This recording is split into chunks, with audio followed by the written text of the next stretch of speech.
Hello, my name is Michael Blue, and I'm president of the Illinois chapter of the American Planning Association.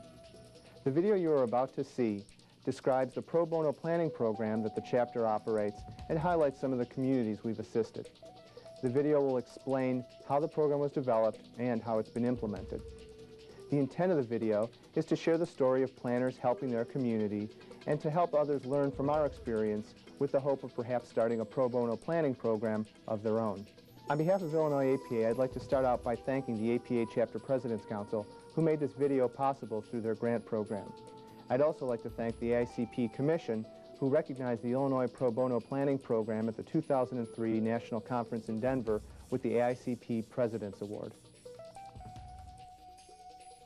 The purpose of the Pro Bono Planning Program is to provide planning services on a pro bono basis by APA members to assist eligible nonprofit organizations, community groups, service agencies, and governmental units in the initiation, organization, and fine-tuning of early-stage planning projects. As you may know, the APA Code of Conduct and the FAICP Code of Ethics direct that all planners work to support groups that can benefit from our assistance. In keeping with that concept, the Chicago Metro section of Illinois APA formed a committee in the mid-1990s to consider establishing a pro bono planning program. The program has been up and running for the past 5 years and has been formally established as a committee of the Illinois chapter. It focuses on serving communities in need with particular emphasis on setting a strong foundation for future planning in those communities that are unfamiliar with or have not previously been capable of planning. The program has been valuable not only to the communities served, but for the planners that have participated. It has provided Illinois APA planners with the chance for professional development outside their regular experience, personal growth, and a real sense of accomplishment. Participating planners also have had the opportunity to develop professional friendships and get experience conducting group dynamic exercises. The Illinois Pro Bono program started out as a committee that had two functions. The first was to develop our resources, the APA volunteer members that would participate in the program.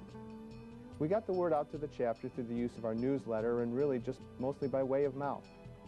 Those interested were asked to tell us a little bit about their professional backgrounds so that we'd know what kind of skills we had for the programs we'd be conducting. The second function was to determine what communities we would be serving. We only half-jokingly referred to these as our rules of engagement. First, no political footballs. The request for assistance had to come from a group without political motivation.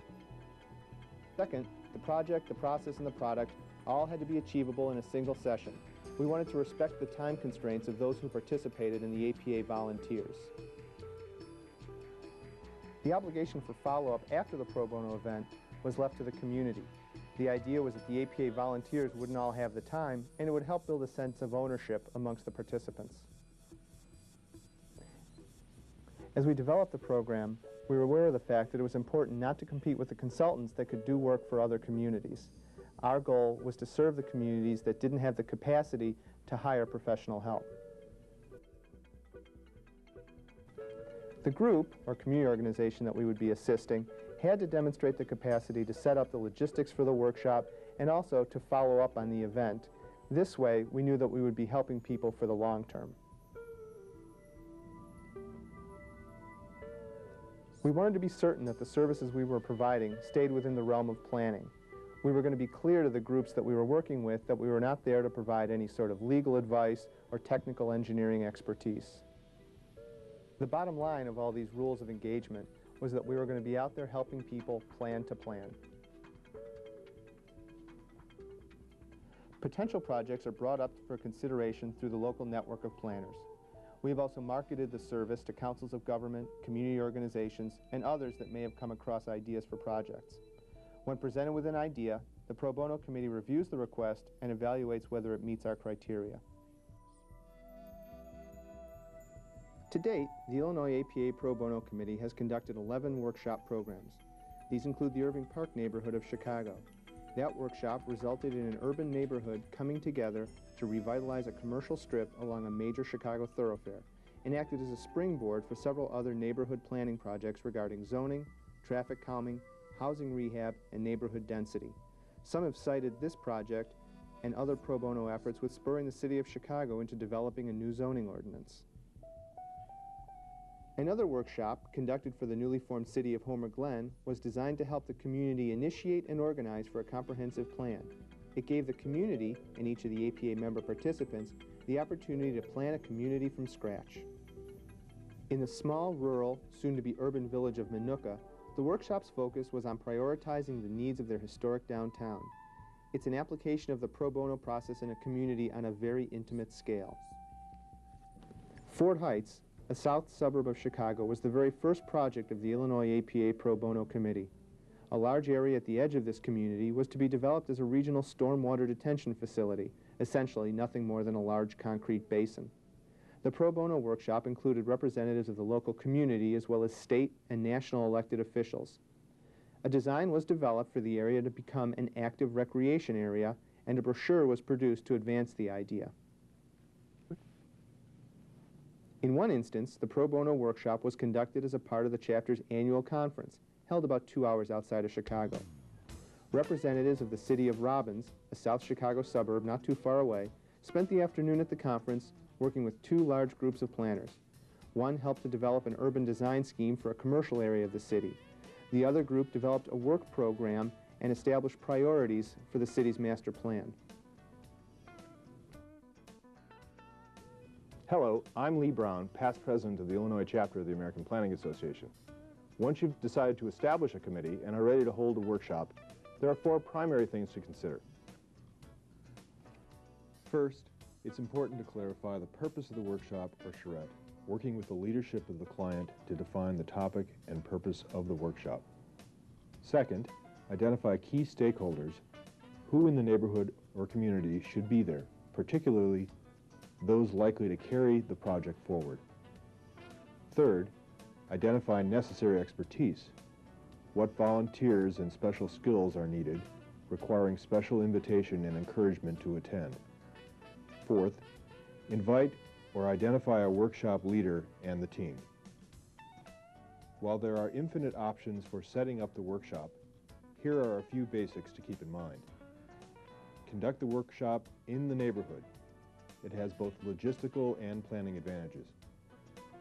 Hold an initial meeting with the client community to build understanding and capacity for a successful partnership. Have the client provide setup and summary. Have them take ownership of the project. Do the logistical legwork.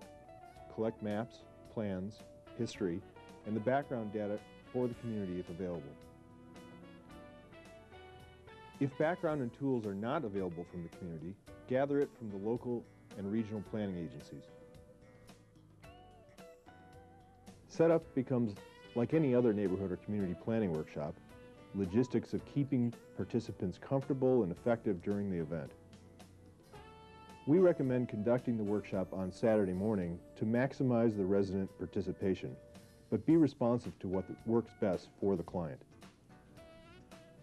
Variations have included bringing the neighbors to the state conference or going to the neighborhood as part of the national conference. National APA is conducting pro bono workshops regularly as part of the national conference, and this approach certainly can work at any state or regional conference. Of the many items to consider in planning the logistics of a pro bono workshop, you will probably find these to be most important. Selection of site. You will need a location that is comfortable for participants and functional. Selection of leader. The APA volunteer and neighborhood representative will need to lead the event. Selection of team. Assure that there are a minimum of a few volunteers that bring necessary skills to the event, not just warm bodies. Background data assembly. Maps, demographics, background studies, etc. can all enhance the value of the planner's participation. Getting to the site. Make sure all volunteers and participants know where and when the meeting is. Tours.